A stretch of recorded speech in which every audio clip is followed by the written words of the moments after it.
আসসালামু আলাইকুম। ইসলাম ইলেকট্রনিক্সের পক্ষ থেকে আপনাদেরকে জানাই স্বাগতম। বন্ধুরা, আপনারা দেখতে পাচ্ছেন এটি একটি সাইন ওয়েভ ইনভার্টার। তো আমি প্রথমেই খোলা অবস্থায় আপনাদেরকে ভিডিও করে দেখাচ্ছি।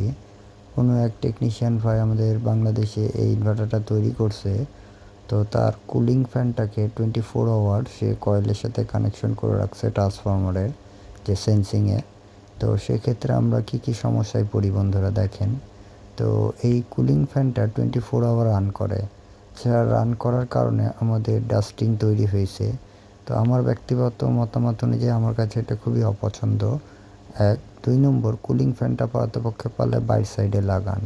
আর যদিও ভিতর সাইডেও লাগান তো অবশ্যই অটো ফাংশনটা কাজ করবেন। আপনাদের দয়ায় আল্লাহ তাআলার অশেষ রহমতে আমার লাইফে আমি অসংখ্য ইনভার্টার তৈরি করছি। কিন্তু আমাদের ইনভার্টারগুলোর ক্ষেত্রে আমরা বেসিক আমার ক্ষেত্রে আমি যেটা ব্যক্তিগতভাবে পূর্ণাঙ্গ কুলিং ফ্যানটাকে অটো করি। এই কারণেই যে পরবর্তীতে যে ডাস্টিংগুলো তৈরি হয় সেক্ষেত্রে আমাদের স্পেয়ার পার্টসগুলো সব জং মরিচা পড়ে যায়। সেক্ষেত্রে আমাদেরকেই আবার পরবর্তীতে সেগুলোকে রিপেয়ার করে দিতে হয় এবং কমপ্লেন তৈরি হয়। তো এই কাজগুলো থেকে বিরত থাকুন অবশ্যই। আমি কোনো ভাইকে ছোট করছি না।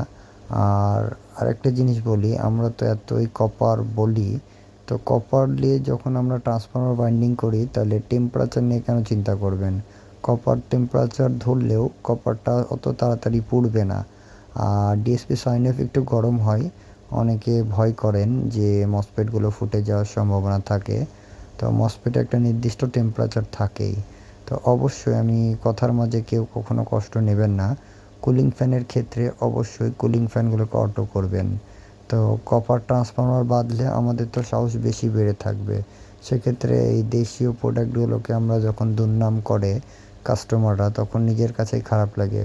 কোনো এক ভাই আমাদের মতোই টেকনিশিয়ান এই কাজটা করছিল। তো আমি জানি না সে কে।